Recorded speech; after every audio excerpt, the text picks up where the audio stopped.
Assalamualaikum warahmatullahi wabarakatuh. Halo semuanya, perkenalkan kami dari kelompok 1 mata kuliah pengantar manajemen kelas MNH Kamis pagi. Perkenalkan, saya Tarisa Hikmah Meliani, NIM 14190069. Saya Manisha NIM S141900076. Saya Sultan Farhanuddin, NIM S141900050. Saya Prosterawan, NIM S1409090. Oh, oke. Perkenalkan, saya Azhar Guritno, NIM S141900070. Oke, pada kesempatan kali ini kami akan membahas beberapa permasalahan komunikasi dan teknologi informasi yang terjadi di PT Masrindo Jaya Global Indonesia.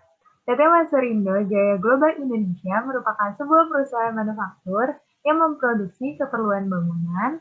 Lokasi PT ini yaitu di Jalan Kepatihan Industri 2, nomor 19, Kabupaten Gresik, Jawa Timur.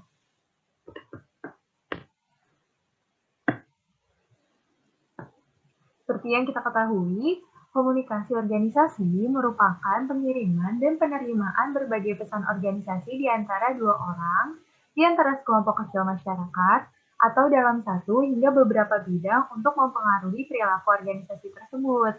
Namun pada kenyataannya, komunikasi bisa menjadi masalah pokok nih dari organisasi. Mengapa? Karena komunikasi memungkinkan anggota-anggota dari organisasi saling bertukar pengetahuan tentang tujuan-tujuan yang ingin dicapai sehingga bisa mengakibatkan adanya perbedaan pendapat ataupun kesalahpahaman. Nah, komunikasi tidak selamanya berjalan dengan lancar seperti yang kita harapkan. Karena tidak selamanya si penerima memahami pesan seperti yang dimaksud oleh si pengirim.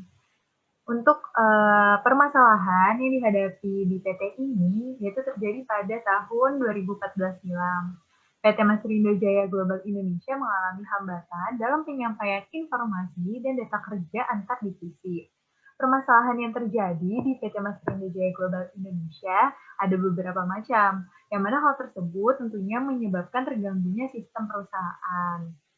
Nah, untuk beberapa permasalahan komunikasi yang ditemukan di dalam perusahaan ini terjadi karena adanya hambatan geografis, hambatan bahasa, perbedaan persepsi, kesalahpahaman dalam penyaringan informasi, ataupun penempatan yang tidak sesuai nih antara karyawan dengan job desk yang dimiliki. Untuk lebih jelasnya akan dibahas pada bagian khusus hambatan komunikasi. Untuk selanjutnya ada fungsi komunikasi. Ada fungsi kontrol, motivasi, inovasi, dan juga ekspresi emosional. Fungsi kontrol di perusahaan ini dirasa kurang maksimal karena adanya perbedaan cara kerja individu di satu divisi yang sama. Untuk fungsi motivasi dirasa cukup karena terdapat masing-masing karyawan yang mengetahui job desk dari diri mereka masing-masing. Untuk fungsi informasi itu dirasa kurang maksimal juga karena masih banyak miscommunication yang terjadi. Sedangkan untuk ekspresi emosional dirasa cukup karena sebetulnya di dalam perusahaan ini komunikasi yang dominan adalah tatap muka sehingga dapat memaksimalkan pengetahuan tentang ekspresi emosional di tiap karyawan. Baik teman-teman, di sini saya akan menjelaskan terkait identifikasi masalah. Berdasarkan jurnal yang telah kami dapatkan yang berjudul Hambatan Komunikasi PT Masrindo Jaya Global Indonesia, kami mengidentifikasi bahwa komunikasi itu pada komunikasi interpersonal dan komunikasi kelompok. Komunikasi interpersonal ini erat kaitannya dengan komunikasi staf dan pimpinan. Seringkali terdapat hambatan, seperti informasi terkait tanggal pengiriman, jenis barang, dan sebagainya. Nah, kondisi ini mengakibatkan antar karyawan sering sekali terhambat komunikasinya. Nah, selain itu, pada komunikasi kelompok, hambatan yang terjadi terdapat pada antar divisi. Salah satu contoh adalah divisi marketing yang berhubungan langsung dengan customer, dengan divisi gudang yang akan mengirimkan hasil produksi kembali ke customer. Dalam proses ini, perusahaan sering sekali mengalami hambatan komunikasi internal, di mana seringkali terjadi salah paham di antara para karyawan yang berbeda divisi kerja. Nah, itu adalah gambaran identifikasi masalah yang bisa saya paparkan dalam judul Komunikasi Horizontal PT Masrindo Jaya Global Indonesia. Terima kasih.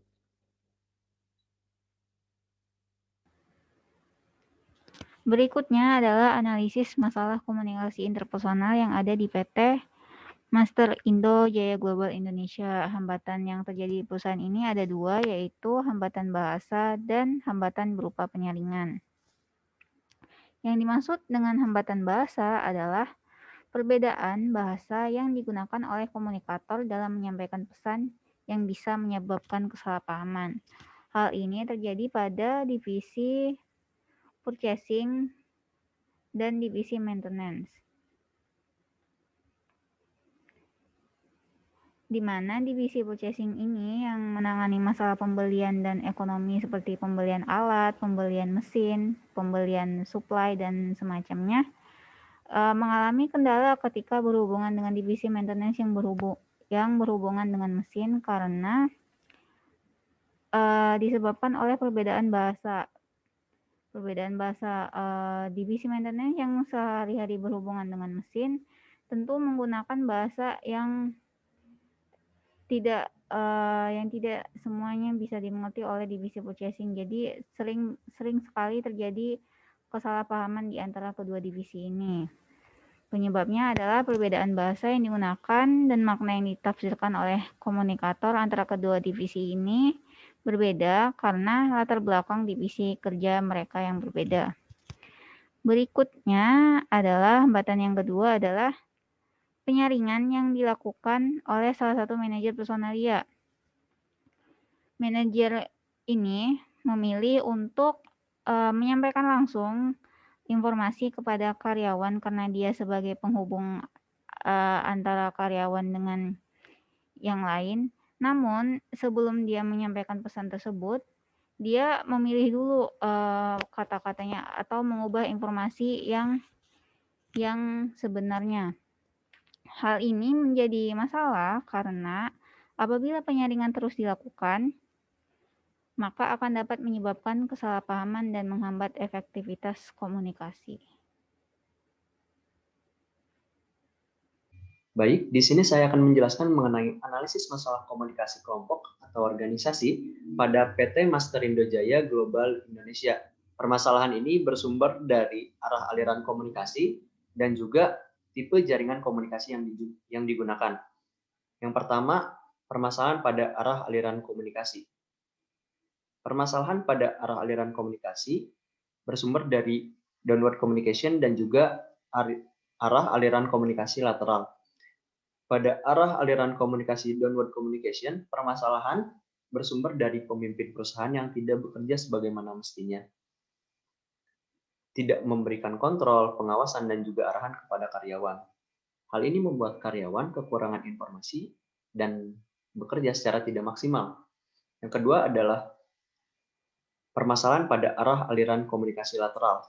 Nah, pada permasalahan ini, masalah terjadi dalam tingkatan yang sama, yaitu adanya miskomunikasi antar divisi sehingga kinerja perusahaan menjadi menurun.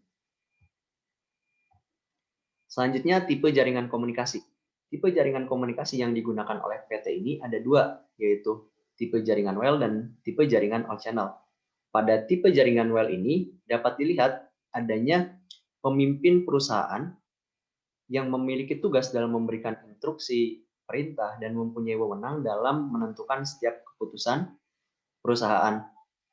Permasalahan pada tipe jaringan ini berkaitan dengan arah aliran downward communication, yaitu pemimpin perusahaan tidak bekerja sebagaimana mestinya. Yang kedua adalah tipe jaringan all channel.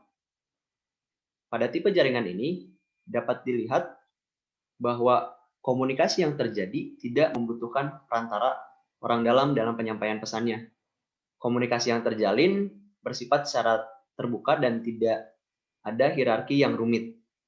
Permasalahan pada tipe ini berkaitan dengan arah aliran komunikasi lateral, yaitu adanya miskomunikasi antar tiap divisinya, sehingga kinerja perusahaan menjadi menurun dan perusahaan dipandang buruk oleh konsumer karena suplai kepada konsumer yang terhambat. Selanjutnya adalah teknologi informasi. Pada perusahaan ini, mereka belum memanfaatkan teknologi komunikasi yang ada. Mereka memilih untuk berkomunikasi langsung dengan tatap muka. Walaupun pesan yang disampaikan bisa rumit dan detail, tetapi tidak efisien dalam penggunaan waktu. Apalagi mereka mempunyai dua kantor yang berbeda tempat. Lalu solusi yang kami berikan adalah perusahaan ini seharusnya memanfaatkan teknologi komunikasi yang ada. Contohnya email. Dengan mengirimkan email, maka setiap supervisor tiap divisi tidak akan salah persepsi, sehingga mengurangi kesalahan-kesalahan yang ada. Menggunakan pun juga bisa menjadi salah satu solusi, karena bisa menggantikan komunikasi tatap muka langsung, yang mana pesan yang disampaikan pun bisa rumit dan detail. Terima kasih.